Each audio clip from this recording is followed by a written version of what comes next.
कई लोग कहते हैं गुरुजी क्या दूध चढ़ाना जरूरी है शंकर पर? कई लोग कहते हैं गुरुजी क्या दही चढ़ाना जरूरी है शंकर पर? शहद चढ़ाना जरूरी है? घृत चढ़ाना जरूरी है?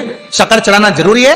शिव महापुराण की कथा कहती है 5 चीजें शंकर भगवान पर चढ़ती है। दूध अर्थात घर में लक्ष्मी की वृद्धि करता है, इसलिए चढ़ाया जाता है। दही शंकर भगवान पर इसलिए चढ़ाते हैं क्योंकि यह परिवार को जोड़ता है। जिसके परिवार में क्लेश ज्यादा होता है, जिसके परिवार में आपस में तकरार ज्यादा होता है, उसको दही जोड़ता है।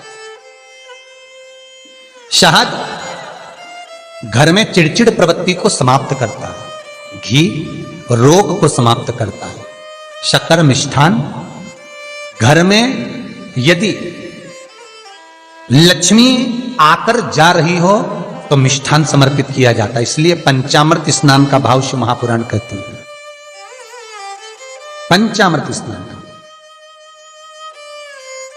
भगवान, इसलिए 5 चीजें शंकर को समर्पित हैं। दूध, दही, घृत, शहद, शक्कर अर्थात मिष्ठान। शक्कर से मूलतः यहां शिव महापुराण में शक्कर नहीं लिखी है, मिष्ठान। अब लोग शक्कर पीस कर अभिषेक करते हैं, परंतु मिष्ठान अर्थात गाय के दूध से निर्मित कोई मिठाई, और उस मिठाई से भगवान शंकर का अभिषेक। अब लोग भले शक्कर रखने लगे शंकर जी के अभिषेक में, पर यहां शक्कर नहीं लिखा है, यहां मिष्ठान।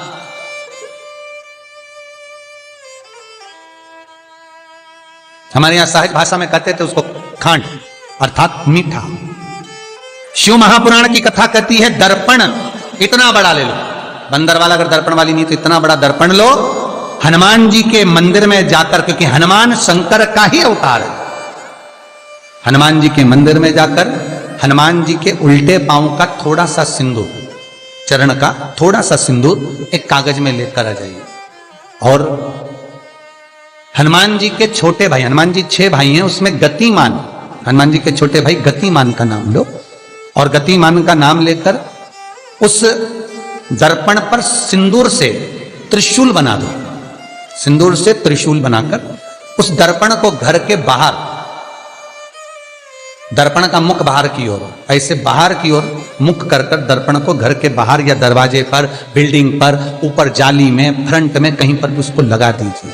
महाराज केवल शंकर का स्मरण कर कर, गतिमान का नाम लेकर, हनुमान के उल्टे पांव का सिंदूर का त्रिशूल बनाकर जो दर्पण को लगा देता है, आपको 1 महीने के अंदर अंतर मालूम पड़ जाएगा कि पिछले जो महीने निकले हैं उस महीने का अंदाजा लगाना कि घर में लोग कितने बीमार पड़ते थे, और इस दर्पण को लगाने के बाद बीमारी कम हुई कि नहीं हो कम तो ठंडा कर देना, क्या जा रहा है, पर करके जरूर देखना। विश्वास रखकर करोगे, भगवान शिव का अनुमोदन कर कर, भगवान शंकर पर विश्वास रखकर करोगे तो बीमारी घेर नहीं सकती। अकाल मृत्यु हो मरे जो काम करे चंडाल का, काल उसका क्या बिगाड़े जो भक्त हो महाकाल का। शंकर की आराधना करने वाला, शिव का स्मरण करने वाला, शिव का निवेदन करने वाला, शिव अर्चना में डूबने वाला, शिव का अनुमोदन करने वाला कभी दुखी नहीं हो सकता। तो शिव महापुराण की कथा कहती है शंकर को जितना जल प्रिय नहीं, शंकर को जितना बेल प्रिय नहीं, शंकर को जितना शमी प्रिय नहीं, शंकर को जितना दूध दही प्रिय नहीं, शंकर को अगर कुछ प्रिय है तो सत्य प्रिय है। सत्यम शिवम सुंदर। इसीलिए हमारे यहां शास्त्र कहता है, ब्रह्मा जी केतकी के फूल को लेकर आए, उसने झूठ बोला। ब्रह्मा जी गाय को लेकर आए, शंकर भगवान के सम्मुख में झूठ बोला। ब्रह्मा स्वयं झूठ बोले तो सिर कटा। कर्मनाशा नदी प्रकट हुई। और शिव महापुराण की कथा कहती है शंकर को सत्य प्रिय है, अगर झूठ बोला है। इसीलिए शिव महापुराण का स्पष्टीकरण किया जाए, वर्णन किया जाए, तो पहले के समय में अदालत नहीं होती थी, पहले के समय में पंचायत नहीं हो सकती थी, पहले के समय में कोई सभाएं नहीं होती थी, पहले के समय में कोई निर्णायक मंडल नहीं होता था, पहले के समय में केवल एक निर्णय होता था।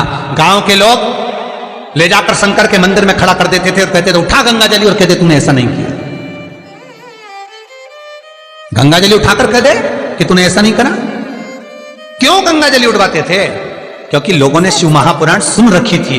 शिव महापुराण में श्री वेद व्यास जी वर्णन करते हैं कि शंकर के मंदिर में, शंकर के ओटले पर, शंकर के मंदिर के अंदर, शिव की चौखट पर, शंकर के अनुमोदन में, शिव महापुराण के अंतर्गत शंकर के अनुमोदन में शिव मंदिर में शिव चौखट पर अगर कोई भूल से भी झूठ बोल देता है तो उसकी जिंदगी नरक जैसी निकलती है महाराज। इसीलिए कहते तो उठा गंगा जली और कह दे तूने ऐसा नहीं, उठा बोल दे। आपके भी जीवन में अगर किसी को कष्ट है, फिर निवेदन करूंगा, मंदिर में अगरबत्ती भले मत लगाओ, मंदिर में दीप भले मत जलाओ, मंदिर में पेड़ा भले मत चढ़ाओ। अगर आपके मोहल्ले में, आपके पड़ोस में, आपके परिवार में, आपके नजदीक में अगर कोई दुखी है, कष्ट में है, उसको यदि प्रेम की वाणी भी बोल ली है, एक रोटी भी प्रेम की खिला दी, किसी के चेहरे पर इस्माइल ला दी, तो मंदिर में दिया जलाने के बराबर है साहब। मंदिर में दीप जलाने के लिए बेलपत्र भगवान माता पार्वती के अश्रु से है, रुद्राक्ष भगवान शंकर के अश्रु से है, शमी पत्र उमा और महेश्वर भगवान शंकर के विग्रह के सुख से जो जल प्रकट हुआ है, उस जल से शमी की उत्पत्ति है महाराज। दोनों के मिलन से, दोनों के मिलन से। जैसे एक मुखी से लेकर 14 मुखी तक रुद्राक्ष होते हैं, आपको पहले भी कथा में कहा, एक मुखी से लेकर 14 मुखी तक रुद्राक्ष होते हैं। सभी रुद्राक्ष का अपना अपना एक मंत्र होता है, अपनी अपनी एक साधना होती है जिसके अनुसार रुद्राक्ष काम करता है। एक मुखी रुद्राक्ष लक्ष्मी की वृद्धि के लिए होता है। कभी मौका मिले तो एक मुखी रुद्राक्ष का दर्शन करना। पर एक मुखी रुद्राक्ष जितना छोटे से छोटा होता है, जितना छोटे से छोटा होता है, उतना सुख दे। एक मुखी रुद्राक्ष लक्ष्मी की वृद्धि के लिए होता है, कार्य सिद्धि के लिए होता है। कोई भिखारी से भिखारी, गरीबड़े से गरीबड़ा भी अगर धारण कर ले, उसके घर में एक मुखी रुद्राक्ष अगर प्रवेश कर जाए तो सुख का अनुभव करा देता है, संपदा का अनुभव कराता है, सरस्वती का भाव प्रकट करता है, वैभव का भाव देता है। एक मुखी रुद्राक्ष का मंत्र है ओम ह्रीं नमः, ओम ह्रीं नमः। ये लक्ष्मी के लिए होता है। दो मुखी रुद्राक्ष बांधा को हरता है।